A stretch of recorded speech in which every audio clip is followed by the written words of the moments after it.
Olá, bem-vindos a mais uma aula de matemática. Hoje nós vamos falar sobre dízima periódica, um assunto bastante interessante e bastante importante para a vida inteira, porque a gente vai trabalhar com números que usam vírgulas. E se você não viu ainda a nossa aula sobre conjuntos numéricos, por mais que eu vou fazer um pequeno resumo aqui, mas dê uma espiada nessa aula, ela é muito importante para você começar a identificar aqui dentro das nossas aulas onde está cada conteúdo que a gente está trabalhando dentro dessa classificação, desses conjuntos numéricos. Lá na aula de conjuntos numéricos, nós vimos de forma bastante resumida que existem os números naturais, e desses números naturais a gente pode citar o 1, o 2, o 3, e assim vai a contagem aquela, com números positivos, mas também temos números negativos que a gente trabalha ao longo dos processos matemáticos. Além disso, esses números que estão dentro do conjunto natural, eles fazem parte também de um outro conjunto maior, chamado conjunto dos inteiros. Então, a gente trabalhando com os números 1, o 2, o 3 positivo, e o número -1, -2, -3 e assim por diante, os números negativos, desde que sejam inteiros, nós vamos ter processos mentais e matemáticos muito mais simples. Acontece que além dos números inteiros, também existem os números racionais, aqueles que podem ser colocados na forma de razão ou de fração. Então, é um número dividido por outro. E aí começam algumas complexidades dentro da matemática. Eu posso dividir 4 por 2 e a gente tem um resultado simples, tem um número inteiro. Mas se eu dividir 3 por 2, eu já vou ter o número 1,5. Então, eu tenho um número com vírgulas. E aí a gente entra, então, nos números ou no conjunto dos números racionais. E quando a gente entra dentro dos números racionais, existe uma palavra que é bastante utilizada, que é chamada de dízima. O que é um número que apresenta uma dízima, né? Ou um centésimo, um décimo, centésimo, milésimo, são termos que a gente usa. Esses números apresentam vírgulas e depois da vírgula, você já deve saber, existem números representando as casas, decimais, centesimais e por aí vai. Então, quando a gente falar em dízima, nós estamos falando em números com vírgulas e que tem números, tem algarismos numéricos depois da vírgula. Essas dízimas, elas podem ser periódicas ou não, e é isso que a gente vai ver agora nessa aula de hoje, além de ver se essa periodicidade e essa montagem das dízimas, ela é simples ou ela é composta. Então, vamos para os nossos exemplos aqui. A gente vai começar com um pouco de teoria e depois a gente vai fazer alguns exemplos para você guardar para o resto da sua vida como é que a gente faz cálculos e transformações de dízimas em frações ou então frações para dízimas. Vamos pensar agora só nos números racionais, dentro de todo o conjunto de números complexos que existe dentro da matemática. Vamos pegar só os números racionais. Lembram que os números racionais, que a gente viu aqui numa aula anterior, eles são representados pela letra Q, que vem de quociente, ou seja, a gente faz uma divisão, tem uma razão entre um número e outro.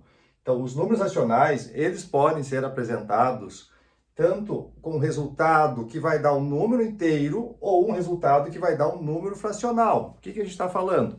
Por exemplo, se eu quero falar de um número racional, eu posso dizer assim, que o 10 dividido por 2, ele é um número racional. A gente sabe que é uma razão, 10 por 2, obviamente, vai dar um resultado, um número inteiro. Então, a gente pode usar como exemplo de números racionais que vão dar resultado inteiro, a expressão dessa razão, desse quociente, 10 por 2, isso aqui vai dar dividindo, então vamos dividir aqui por 2, né? Então dá 5 em cima, divide aqui, e aí, o 2 aqui embaixo, no denominador, divide por 2, dá 1.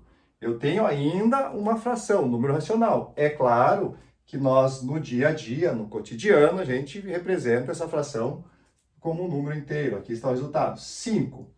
Entretanto, a gente pode ter números racionais que vão ser decimais, vão ter casas decimais, vão ter números depois da vírgula. E quais são os modelos desses números, né? Podemos pegar agora um número, por exemplo, de exato. Um número que vai dar um cálculo de uma divisão racional e vai dar um decimal exato. A gente pode colocar aqui, por exemplo, o 3 dividido por 2. Vai resultar isso aqui num número inteiro? Claro que não, porque 3,2 a gente sabe que vai dar 1,5. Entretanto, o 5 é a única casa decimal que a gente tem aqui. Então, nós temos um número decimal que ele é exato, é 1,5 e ponto final, não se discute. Entretanto, agora a gente chega na questão das dízimas periódicas, porque elas estão dentro dos números decimais e dentro de alguma fração, dentro de alguma razão. E quando a gente quer usar um exemplo de uma dízima periódica, nós temos que imaginar que existe um período repetitivo, porque algo periódico acontece nessa dízima. É o caso da gente pegar, então, o número 1 e dividir por 3. Quem já não se deparou com essa divisão? E aí, quando vai fazer o 1 dividido por 3, a gente tem que colocar aqui o zero, não dá para dividir, então a gente acrescenta aqui um valor. Vamos para a casa das decimais agora. E 10 por 3, a gente sabe que dá o 3. 3 vezes 3, 9. Isso vai dar resto 1.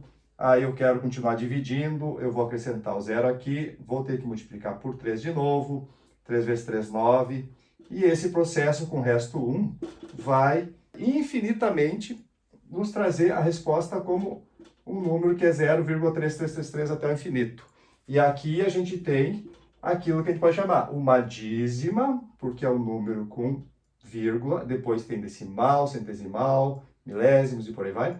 E ela é periódica porque esse período aqui do 3, ele se repete até o infinito. Então nós chegamos num número que é impossível ter ele de uma forma exata. É uma fração que não tem um resultado exato. E muitas vezes, dentro da matemática, nós utilizamos uma expressão resumida a utilizar em cima aqui do 3 uma barra, tá certo? A gente coloca uma barra aqui, e este resultado aqui significa que esse 3 é o período que se repete de forma infinita. Então também é uma forma de representar. Ou a gente representa o 0,333 com pontinhos, ou a gente representa o 0,3 com uma barra em cima, que significa que é uma dízima periódica. Existe outro ponto fundamental que a gente tem que entender, que é uma classificação quando essa dízima periódica ela é simples ou ela é composta. Vamos ver alguns exemplos aqui para você entender. Ela é simples quando nós temos uma parte inteira antes da vírgula, e aí a questão de usar partes inteiras, mas quando a gente vai lá para as questões decimais, para as dízimas, nós identificamos um período que ele começa a surgir logo após a vírgula. Então, quando esse período repete 3, 3, 3, 3, 3, a gente tem ali uma dízima periódica simples. Também esse período pode ser a repetição de dois algarismos. Eu posso ter aqui o 21, 21, 21, mas vejam que depois da vírgula a gente já tem o período estabelecido e ele vai se repetindo. Da mesma forma, aqui eu tenho o número 1, que é o número inteiro antes da vírgula, mas se eu observar aqui eu tenho o 128 e depois repete. Mesmo que o período seja composto de vários algarismos, mas se ele começa já depois da vírgula, nós estamos falando de uma dízima periódica simples. Também aqui aparece o período 74, então não importa o que tem antes da vírgula, essa parte inteira, se é zero ou é algum algarismo, 1, 2 ou 3. Mas depois da vírgula, quando a gente tem os períodos aparecendo de um algarismo, 2 ou 3 ou 4, ou quando você quiser, e ele vai se repetindo, nós temos as dízimas periódicas simples. E aqui você já deve ter entendido que eu tenho um período aqui que é o 2 e o 5. E esse 2 e 5 vai se repetir, só que a forma que a gente escreveu ele é sem a reticência, sem os 3 pontinhos. Então a gente sabe muito bem que as dízimas periódicas, elas são chamadas assim porque existe um período que se repete depois da vírgula. Mas e quando a dízima periódica ela não é simples? Quando que ela é composta? Então nós vamos ter aqui, observando o primeiro exemplo, um número 4, esse algarismo 4 aqui, ele aparece uma única vez, e depois o período ele aparece como 7, se repetindo infinitamente. Quem é esse 4 aqui? Este 4 aqui, nós vamos chamar ele de antiperíodo, tá? No sentido de que ele está antes desse período e até ele está dizendo também que ele não é um período, tá? Por isso que a gente tem essa expressão antiperíodo, tá? Como se fosse algo antagônico, algo que não é periódico. Então, aqui nós temos o exemplo de uma dízima periódica composta. Da mesma forma, eu posso ter aqui um número inteiro 2 antes da vírgula, e vai me aparecer aqui, a primeira casa decimal vai aparecer o número 3, e ele não se repete. Então, aqui temos um outro antiperíodo, e identificamos o 26 como o período dessa expressão. Por isto que essas duas expressões aqui, esses dois números, são dízimas periódicas compostas. Existe o antiperíodo e existe o período. Acredito que isso é bem simples, bem claro, a gente pode igualar para o resto da vida. Da mesma forma, aqui a gente identifica que o período é 15, se repete, a gente não está utilizando as reticências, mas existe um antiperíodo aqui, 9, e a última forma, a gente tem o antiperíodo 2, e depois nós temos o 63, 63, 63. Então, com esses exemplos, acredito que você agora sabe muito bem classificar quando a dízima periódica ela é simples ou quando ela vai aparecer no sentido de estar composta com antiperíodo e período. Então, agora vamos resolver uma coisa muito importante da matemática, que é transformar as dízimas periódicas numa equação que é a equação que deu origem a essa dízima. Muitas vezes a gente não sabe qual é a fração que gerou este número. Nós vimos há pouco que sim, 1 dividido por 3 dava essa dízima periódica. Mas e alguém que não conhece de onde veio essa fração? Como a gente descobre?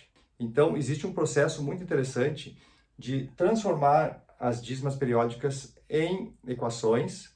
Depois a gente pega as equações e transforma elas no resultado de uma fração.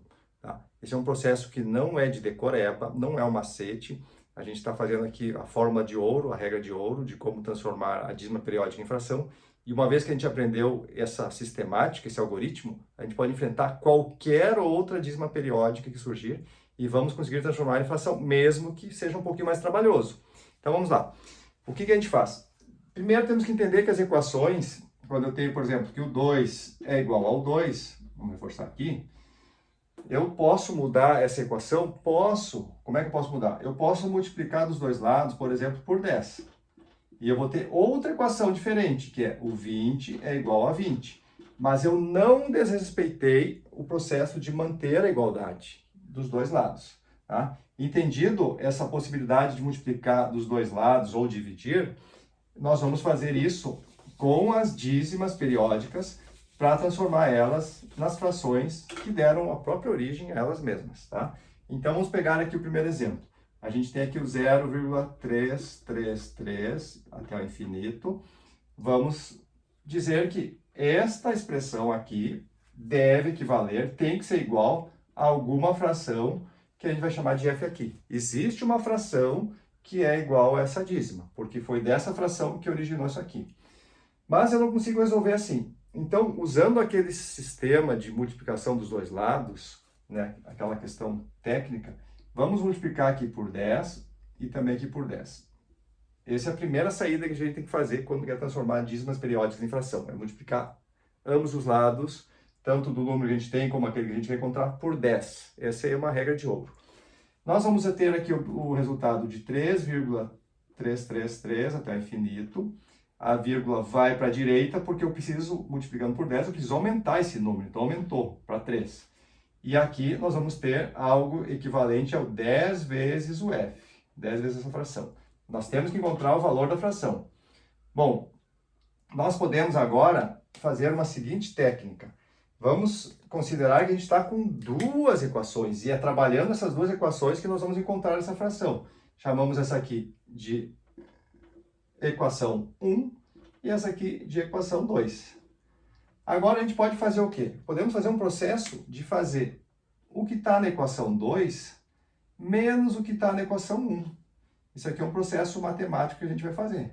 E nós vamos colocar exatamente assim, invertendo. Vamos colocar o 3,333 infinito aqui com a igualdade. Aqui vai estar a equação 2 agora, 10f. E vamos colocar o menos, para a gente não esquecer, que aqui é uma expressão de um lado menos a outra de cada equação. Aqui a gente vai colocar o 0,333 e se mantém. E aqui a gente tem o f. Temos o f. Vamos colocar o resultado disso aqui. quanto que é 3,33333 menos 0,33333. Como se repete infinitamente o mesmo valor depois da vírgula, a gente sabe que esses valores menos esses vai dar zero. Tá? E aqui, antes da vírgula, 3 menos 0 é 3. O que a gente vai ter agora? Nós vamos ter 10F menos 1F, porque aqui tem o 1 multiplicando. Então, a gente vai ter 9F. Agora, a gente, nessa igualdade, eu até vou tirar o zero depois da vírgula, não tem necessidade de estar aqui. Nós temos que 3 é igual a 9 vezes F. Quanto é o valor de F? Então, a gente pode deixar o F deste lado aqui, e o 9 que está multiplicando o F, ele vem dividido. Nós vamos ter aqui 3 dividido por 9. Aí vocês podem dizer, achamos uma fração que é geratriz dessa dízima periódica 0,333. Achamos ela. Mas é claro que na matemática a gente pode simplificar e ter um resultado ainda muito mais simples de enxergar. Então, quando eu divido por 3 aqui, 3 dividido por 3 dá 1, e 9 dividido por 3 dá 3, nós temos como resultado que a fração geratriz, ela é 1/3. Foi desta fração 1 dividido por 3 que surgiu a nossa dízima periódica 0,33333.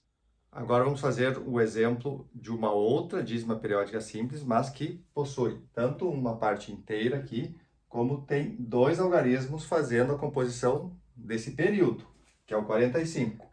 Então, vamos para aquela solução de utilizar equações. A gente coloca aqui 1,45, 45 e assim por diante, igual à fração que a gente quer encontrar.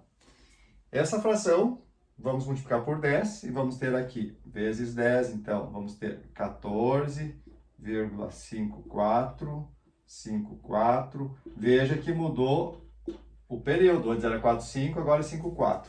E aqui a gente fica com 10F. A gente multiplicou por 10 aqui também. Será que eu consigo fazer a subtração, se eu chamar essa equação aqui 2 e essa 1? Eu consigo fazer uma subtração em que o 5,454 vai ser zerado quando eu tirar 4,545? Não. Então, a jogada que a gente tem que fazer aqui, se não deu pela multiplicação de 10, a gente multiplica mais uma vez por 10, e aí a gente vai ter uma terceira equação, aqui vezes 10 também. Então, quando a gente multiplica por 10, a vírgula vai para a direita de novo, a gente vai ter 145, e aí ficamos com 45, 45. E depois a gente tem 10 vezes 10, 100F. Agora nós temos condições de trabalhar. Vou pegar aqui duas equações em que as partes decimais são iguais. Então, quando eu tenho aqui 45, 45 e aqui 45, 45, eu posso chamar aqui a equação 1 e a equação 3 como as equações que eu vou trabalhar a subtração. Então, a gente vai fazer isso. Equação 3 menos a equação 1. E a gente coloca aqui a 3, que é maior em cima. 145, 45, 45 e assim sucessivamente. Temos o 100F. Depois a gente vai pegar a equação 1. Vamos colocar aqui indicado, né?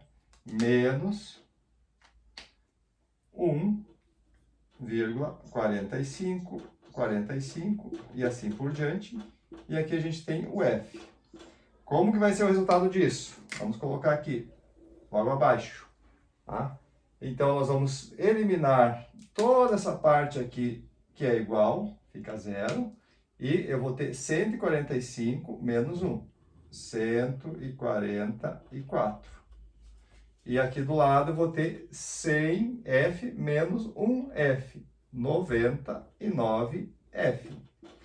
Resultado final, a gente pode colocar aqui, o F fica, vamos tirar aqui o apagador, vamos colocar do lado para vocês enxergarem, o F fica aqui desse lado, e para o sinal da igualdade a gente vai ter 144 dividido por 99. Então, essa é a resposta final. O F, a fração que faz surgir este número aqui, né, essa dízima periódica, é 144 por 99. E para terminar, vamos fazer agora um exemplo de uma dízima periódica composta, né? Uma das médias não é difícil nem fácil, vamos fazer ela aqui, 2,3, olha aqui o anteperíodo, que é o 3, e depois o período 78, 78, 78. Vamos usar sempre esse processo de usar frações a partir do desenvolvimento de equações, né? A partir da dízima periódica. Então, vamos começar a multiplicação. Vamos fazer aqui. Eu preciso encontrar esse valor igual a uma fração. Tá? Então, vamos lá. Vamos multiplicar por 10. A gente vai ter aqui vezes 10. Sempre vou indicar aqui para vocês, para a gente não se perder. Então, fica 23,787878 e assim por diante. E aqui nós vamos ter 10F. Também é muito importante a gente ir colocando os nomes em cada equação. Isso aqui é a equação 1, aqui a gente tem a equação 2. Agora vamos adiante. Será que eu consigo fazer subtração deste número por esse? Não, ainda não. Então vamos adiante, vamos fazer mais uma multiplicação. Vamos multiplicar por 10 aqui, por 10 aqui. E olhando as dízimas não deu, vamos ter aqui 237,878787. E nós vamos ter aqui, vezes 10, 100F. Já estamos com a terceira equação. 1, 2, 3.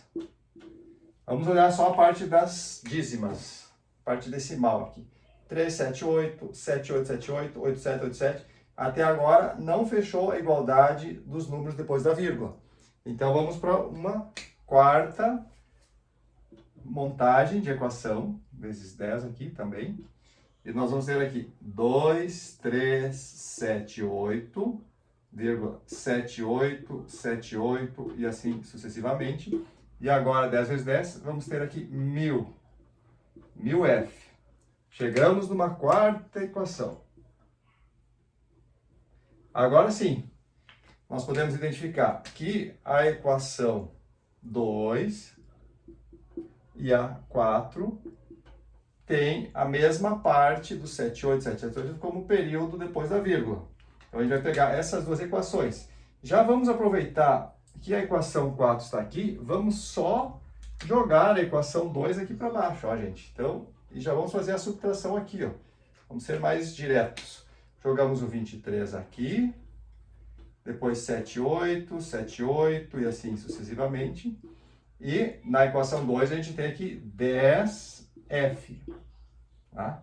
Vamos fazer agora a subtração, lembrando que a gente teve que fazer multiplicações por 10 nessas igualdades até obter os mesmos números na parte decimal.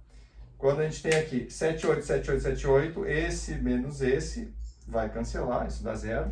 Vamos prestar atenção só aqui nessa expressão. 23, 78 e aqui 23, né? 2.378 menos 23. 8 menos 3, então já vamos tocar aqui mais perto. 5, 7 menos 2, 5 e o 23, 23. E aqui nós vamos ter 1000 menos 10. Então nós vamos ter 990 vezes F. Vejo que agora não apareceu só 99, mas apareceu agora um zero também. E por fim, a gente já sabe montar agora a fração final. O F a gente mantém aqui desse lado e mantém 2.355 aqui, 2.355 como o numerador dessa fração. E o denominador está multiplicando o F aqui, 990, ele vem aqui para baixo, 990. Então, a nossa resposta final é a fração geratriz dessa expressão aqui, 2,3787878, ela é 2.355 dividido por 990. Uma fração bastante complexa, elaborada, mas vejo que vocês conseguem chegar nesse valor, nessa montagem, independente da dízima periódica que seja encontrada. Então, agradecemos a sua presença aqui na nossa aula, deixe seu joinha aí e até o próximo encontro.